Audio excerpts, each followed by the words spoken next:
Alors que la visite royale faisait la une des journaux, le président Trump était au téléphone pendant 1 heure et demie avec le président russe Vladimir Poutine. Voici ce qu'il a dit à propos de Poutine et de l'Ukraine. Je pense qu'il aimerait voir une solution, je peux vous le dire, c'est une bonne chose. Lors de mon long entretien avec le président Poutine, j'ai suggéré un cessez-le-feu partiel. Je pense qu'il pourrait le faire. Il pourrait annoncer quelque chose en rapport avec cela. À ce moment-là, les Russes ne l'avaient pas encore annoncé, mais quelques heures plus tard, le Kremlin a confirmé un cessez-le-feu qui entrerait en vigueur le jour de la victoire. Puis, le porte-parole russe Utchikov a ajouté quelque chose que les médias traditionnels ont complètement passé sous silence.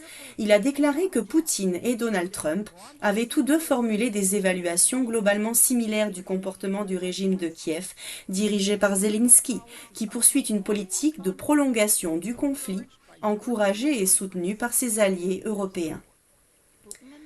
Poutine et Trump évaluent conjointement le problème en tant que l'Ukraine et l'Europe. La veille, le roi Charles, principal porte-parole sur ce problème, s'était adressé au Congrès et avait tenté de rallier un soutien continu à la guerre en Ukraine. Les médias ont occulté l'importance de l'appel téléphonique entre Trump et Poutine et ont focalisé l'attention sur les ovations des démocrates au roi Charles. La sphère médiatique se concentre sur des sujets comme les mises en accusation, la dernière tentative d'assassinat et la décision de la Cour suprême concernant le redécoupage des circonscriptions. Tout cela compte, mais un redécoupage électoral bien plus important est en cours. Donald Trump est en train de redessiner les circonscriptions électorales du monde, des relations entre superpuissances au retrait des Émirats arabes unis de l'OPEP, en passant par la création de nouvelles institutions de crédit aux États-Unis. Je suis Suzanne Kokinda, je travaille sur ce dossier depuis 1971, date à laquelle l'Empire britannique a renforcé son emprise sur l'économie mondiale et les États-Unis, nous menant au bord de la destruction. Donald Trump est en train de revenir sur cette décision. Alors si vous souhaitez suivre ce combat, cliquez sur les boutons j'aime, partage, afin que nous puissions toucher un public plus large. Voici ce que je vais aborder aujourd'hui. Premièrement, que signifie l'appel téléphonique entre Poutine et Trump? Deuxièmement, pourquoi le retrait des Émirats arabes unis de l'OPEP est plus important que ce que l'on en dit? Et ce qu'est réellement l'OPEP? Troisièmement, l'annonce au Pentagone d'une nouvelle facilité de crédit pour le système américain susceptible d'alimenter notre renaissance industrielle. Commençons donc par le premier point. Le président a évoqué cet appel lors d'un point de presse dans le bureau ovale, presque en passant, et les journalistes ont à peine remarqué ce qu'il disait réellement. J'ai parlé de l'Ukraine et j'ai aussi un peu parlé de l'Iran. J'ai abordé plusieurs sujets, principalement sur l'Ukraine, et nous avons eu une très bonne conversation. Je pense que nous allons trouver une solution assez rapidement, je l'espère. Et puis, le compte-rendu russe a confirmé ce que les médias ne voulaient pas rapporter. Poutine et Trump perçoivent la situation de la même manière. Zelensky prolonge le conflit et l'Europe les y encourage. Ce n'est pas la première fois que le président Trump impute la responsabilité de la poursuite de la guerre à Zelensky et à ses alliés européens. Et cela s'inscrit dans le contexte des attaques répétées du président contre la Grande-Bretagne, l'UE et l'OTAN, leur reprochant de rester à l'écart du conflit avec l'Iran. Et hier, le gouvernement a agi et annoncé le retrait de 5000 soldats d'Allemagne. Le roi Charles avait passé la semaine à tenter d'aplanir cette divergence lors de sa visite diplomatique très soigneusement orchestrée à Washington, D.C. Mais le président français Emmanuel Macron s'est montré beaucoup moins diplomate. Il a déclaré: nous ne devons pas sous-estimer le fait que nous vivons dans un moment unique où le président américain, le président russe et le président chinois s'opposent catégoriquement aux Européens. Macron n'est plus le seul à annoncer que la situation est très différente et que l'ordre d'après-guerre est révolu, car les architectes mêmes de cet ordre l'ont examiné en profondeur à Chatham House la semaine dernière, en évaluant les conséquences de la visite du roi. Maintenant que la main invisible de la politique impériale a été démasquée et est ouvertement démantelée, le principal groupe de réflexion de l'Empire est de plus en plus honnête sur son fonctionnement. Il n'a pas réellement utilisé l'expression « relation spéciale », une expression pourtant courante dans l'histoire de Chatham House. C'est nous et notre organisation sœur, le Council of Foreign Relations, qui avons forgé cette expression alors que nous discutions de la montée en puissance de l'Amérique et du déclin de la Grande-Bretagne. Puis, Churchill lui a donné une plus grande visibilité dans un discours prononcé en 1946, l'année où il est devenu président de Chatham House. Assez parlé de cette histoire, mais nous en sommes fiers. Réfléchissons-y. Maddox admet que cette relation spéciale a été créée par un empire britannique déclinant afin d'utiliser les États-Unis comme un géant passif. Et nous avons joué ce rôle pendant la majeure partie du siècle dernier, jusqu'à aujourd'hui. Un autre intervenant a admis que c'était terminé. Le général Sir Richard Barron, ancien commandant des forces interarmées britanniques et l'un des auteurs de la revue stratégique de la défense britannique, a déclaré ceci. Mais spécial ne signifie pas que le Royaume-Uni et l'Europe occuperont la place dans le firmament américain dont nous bénéficions assurément depuis 1949. Oui, ils en bénéficient depuis 1949. C'est leur terme. Depuis 76 ans, la Grande-Bretagne et ses alliés européens jouissent d'une position privilégiée leur permettant de diriger la puissance militaire américaine à leur propre fin. Et Trump vient de mettre fin à ce plaisir. Et voici comment Sir Barron a conclu. Ainsi, en 1949, les États-Unis ont reconnu qu'il était de leur intérêt de soutenir la sécurité européenne par le biais de l'OTAN et l'ont subventionnée à un niveau extraordinaire depuis lors. Au prix actuel, peut-être 400 milliards de dollars par an. Mais le monde a changé. 500 millions d'Européens prospères, bénéficiant d'un système de protection sociale énorme selon les normes mondiales, ne devraient plus s'attendre à ce que le contribuable américain garantisse leur sécurité. Ça ne reviendra pas. C'est exact. Ça ne reviendra pas. Le général qui a rédigé le rapport sur la défense britannique le confirme. L'ordre d'après-guerre tel qu'il était structuré depuis 1949 est révolu, et l'Empire le sait, et Donald Trump aussi. Notre travail chez Promethean Action est de nous assurer que vous le sachiez aussi. Alors abonnez-vous à notre newsletter gratuite et recevez l'analyse qui vous permettra de voir ce que fait réellement Trump, afin de pouvoir le défendre et l'expliquer aux autres. Le lien se trouve dans la description. Voici donc à quoi ressemble sur le plan économique cette relation. Cette semaine, les Émirats arabes unis ont quitté l'OPEP. Et voici ce que le président a déclaré à ce sujet. Je trouve ça formidable. Je le connais bien, Mohammad est très intelligent. Il veut probablement suivre sa propre voie. C'est une bonne chose. Je pense qu'au final, c'est une bonne chose pour faire baisser le prix de l'essence, du pétrole et de tout le reste. Ils ont tout. C'est un excellent leader en réalité. Il rencontre quelques problèmes au sein de l'OPEP. Pour comprendre pourquoi il s'agit là d'un euphémisme des 50 dernières années, il faut en réalité comprendre ce qu'est l'OPEP et qui a bâti le système sur cette base.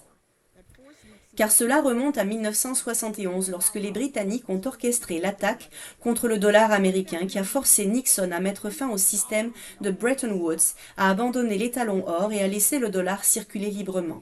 Qu'est-ce que cela signifiait réellement? Cela signifiait que le dollar n'était plus souverain et qu'il pouvait devenir un jouet pour l'élite financière mondiale. Dès lors, les flux financiers et de ressources ont été organisés en dehors des États-Unis pour alimenter le jeu impérial au détriment de notre économie et de notre développement économique national. Et c'était également le cas pour d'autres pays. L'OPEP en faisait partie. Il s'agissait d'un monopole mis en place sous l'égide de la ville de Londres pour manipuler l'offre et les prix. Henry Kissinger a ensuite mis en place le système du pétrodollar, en organisant les pays de l'OPEP pour qu'ils effectuent leurs transactions uniquement en dollars. Ces dollars alimentaient ensuite le marché offshore du dollar, contrôlé par la City de Londres, et servaient à transformer l'économie mondiale en un immense casino. Dans la mesure où la production physique était autorisée, elle n'avait lieu que pour alimenter la bulle spéculative. Et Henry Kissinger a été assez franc sur les personnes pour lesquelles il construisait ce système. En 1982, il se rendit à Chatham House et déclara « À l'époque où j'occupais la Maison-Blanche, j'ai mieux informé et impliqué le ministère britannique des Affaires étrangères que le département d'État américain. » Or, avez-vous remarqué que lorsque le roi Charles s'est adressé au Congrès, il a cité nommément Henry Kissinger? Et cette alliance s'inscrit dans ce que Henry Kissinger décrivait comme la vision ambitieuse de Kennedy d'un partenariat atlantique fondé sur deux piliers, l'Europe et l'Amérique. Monsieur le Président, je crois que ce partenariat est plus important aujourd'hui qu'il ne l'a jamais été. Il avait raison, c'était la vision de Kissinger. Le roi a tout simplement omis de préciser que Kissinger, pendant qu'il agissait ainsi, tenait les Britanniques mieux informés que son propre gouvernement. Et c'est ce qui rend le retrait des Émirats arabes unis si significatif. L'OPEP était l'une des structures par lesquelles l'Empire fonctionnait.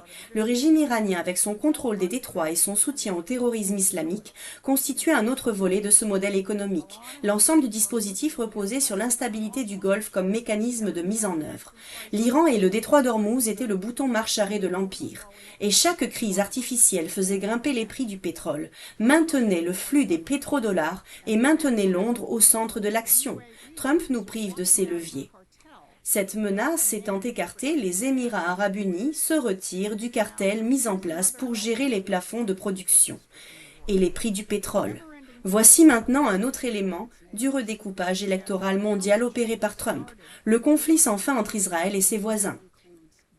Et le changement opéré par Trump a commencé avec les accords d'Abraham, et il inclut désormais ceux-là. Les Émirats arabes unis, qui ont subi davantage d'attaques de missiles iraniens qu'Israël, ont été protégés par les batteries du système israélien Dôme de fer et par des ressources de Tsahal déployées sur le territoire des Émirats arabes unis. Ainsi, le système binaire impérial qui a maintenu les pays arabes et Israël à couteau tiré pendant des décennies, les rendant constamment dépendants d'une gestion extérieure, s'est dissous avec la fin du système post-71. Ce système a été conçu de telle sorte que la richesse productive souveraine ne soit jamais réinvestie dans le développement propre à ces nations. Il a transité par le circuit financier offshore via Londres. Le président Trump met fin à cela et le remplace par un véritable développement économique au Moyen-Orient. Et comme nous allons le voir, cela se produit ici même aux États-Unis, où une nouvelle institution américaine remet directement le crédit gouvernemental en circulation sans que personne ne s'en aperçoive. Les gros titres concernant le témoignage du secrétaire à la guerre, Exet, devant la commission des forces armées de la Chambre des représentants se sont concentrés sur les échanges vifs autour du conflit en Iran et sur l'ampleur du budget de la défense. Mais voici ce que ces gros titres ont omis. La création du Bureau du capital stratégique, une banque d'investissement au sein du département de guerre, voici la déclaration officielle. Le Bureau du capital stratégique, OSC, a été créé en tant que banque d'investissement interne du département de la guerre, un outil novateur et puissant pour revitaliser la base industrielle de la sécurité nationale. L'OSC dispose d'un pouvoir de prêt d'environ 210 milliards de dollars.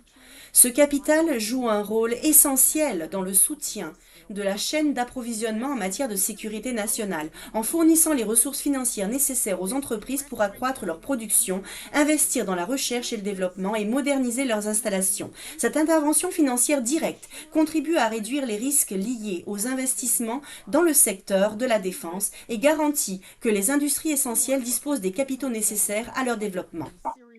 Réduire le risque. Cela rappelle ce qu'a déclaré Trump le 20 avril dans une série de décrets et de conclusions sur l'énergie, où il a clairement indiqué que les marchés n'avaient pas réussi à garantir notre sécurité économique. Exet a mis en place un dispositif pour remédier à ce problème. Voilà ce que signifie réduire le risque. Cela a été complètement ignoré par le Congrès et la presse, mais il s'agit de l'un des développements institutionnels les plus importants de la politique économique américaine des 50 dernières années.